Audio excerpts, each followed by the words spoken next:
নমস্কার, আমি প্রতিমা। তোমাদের স্বাগত জানাই আমার ইউটিউব চ্যানেল প্রতিমাস ডায়েরিতে। আজকে আমি তোমাদের সাথে শেয়ার করব যে অনুষ্ঠান বাড়ির মতো বাঁধাকপি কিভাবে রান্না করতে হয়। তাহলে দেখো, আমি প্রথমে নিয়ে নিয়েছি একটা বাঁধাকপিকে অর্ধেক করে, আর নিয়েছি 3টে আলু, 2টো টমেটো, 2টো পেঁয়াজ, কাঁচা লঙ্কা, আদা আর রসুন। প্রথমে আমি আলুর খোসাগুলো ছাড়িয়ে আলুগুলো কেটে নিলাম।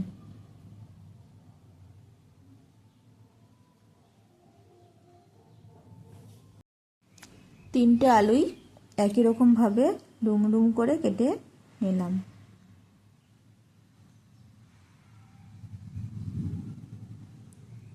এরপর পেঁয়াজটাও ঝিরিঝিরি করে কেটে নিলাম। আমি পেঁয়াজ কাটছি ছুরি দিয়ে চপিং বোর্ডে। তোমরা চাইলে এটা বটিতেও কাটতে পারো, কোনো অসুবিধা নেই।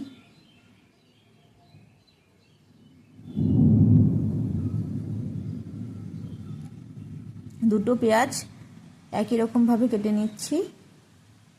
একটু ছাড়িয়ে নিলাম যাতে তেলে দেওয়ার সাথে সাথে তাড়াতাড়ি ভাজা হয়ে যায়। এরপর লঙ্কাটাও একটু কুচিয়ে নিলাম। বেশি ঝাল হবে না, 4টে লঙ্কা দিয়েছি যার জন্য, যাতে সবাই খেতে পারে।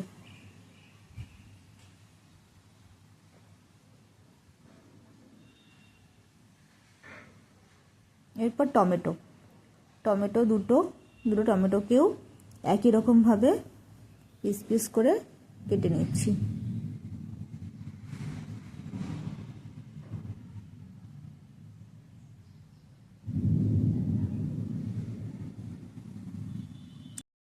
এরপর বাঁধাকপিটা মাঝখান থেকে দুটো ভাগে ভাগ করে নিলাম যাতে কাটতে সুবিধা হয় আর কি।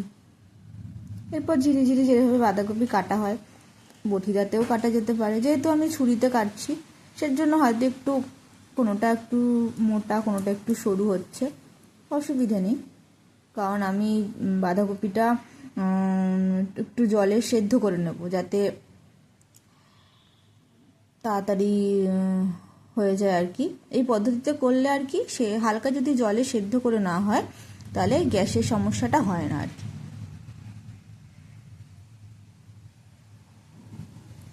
এইভাবেই পুরো বাঁধাকপিটা আমি কেটে নেব।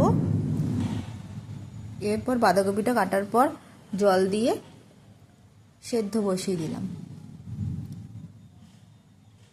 10 মিনিট মতন সেদ্ধ হয়ে গেলে সেটা নামিয়ে ফেলবো,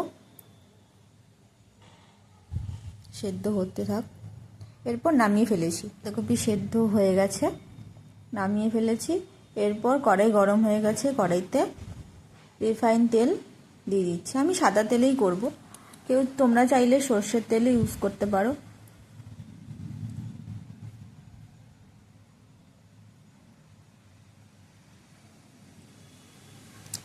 এরপর ফোড়ন দিয়ে দিলাম 5 ফোড়ন, আর দেব তেজপাতা, 2টো শুকনো লঙ্কা। এরপর একটু ভাজা হয়ে গেলে একটু গোটা গরম মশলা দিয়ে দেবো যাতে খেতে একটু স্বাদ হয়।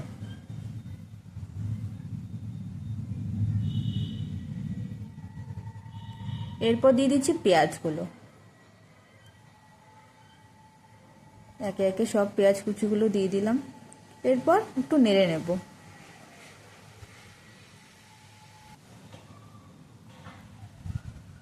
পেঁয়াজটা ভাজা ভাজা হয়ে গেছে, এবার দিয়ে দেবো একটু টমেটোগুলো আর কাঁচা লঙ্কা। এরপর একটু এটা নাড়াচাড়া করে দিয়ে দিতে হবে একে একে সব মশলাগুলো। প্রথমে দিয়ে দেবো হচ্ছে আদা বাটা, তারপর দেব রসুন বাটা,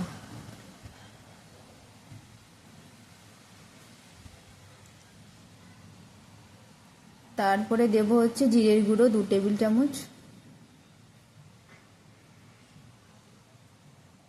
ধনে গুঁড়ো 2 টেবিল চামচ,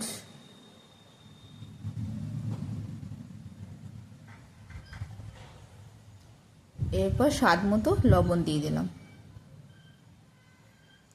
তারপর দিয়ে দেবো হচ্ছে হলুদ গুঁড়ো,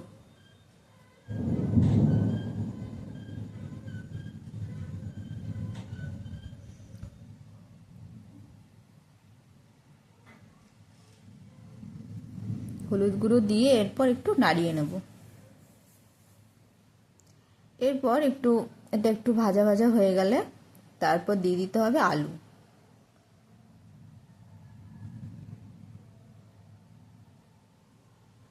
একটু ভাজা ভাজা হয়ে গেছে, মশলার থেকে তেলগুলো ছেড়ে গেছে, এরপর দিয়ে দিচ্ছি আলুগুলো।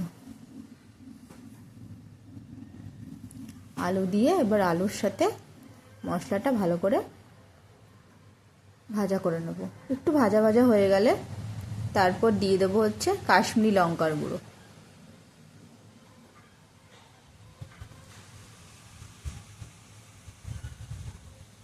তারপরে দিয়ে দিচ্ছি হচ্ছে বাঁধাকপিগুলো। এরপর বাঁধাকপিটা দেওয়ার পরে একটু ভালো করে নাড়াচাড়া করে বা ঢেকে দিতে হবে।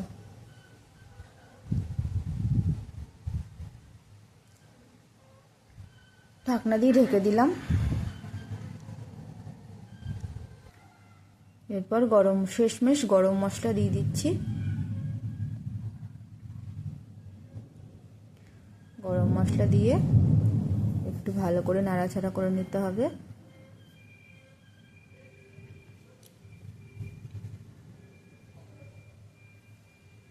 তোমরা চাইলে এইভাবে বাড়িতে একবার ট্রাই করতে পারো, আশা করি ভালো লাগবে। এরপর স্বাদ মতো একটু চিনি দিয়ে দিতে হবে নামানোর আগে। ব্যাস আমার রেডি বাঁধাকপি।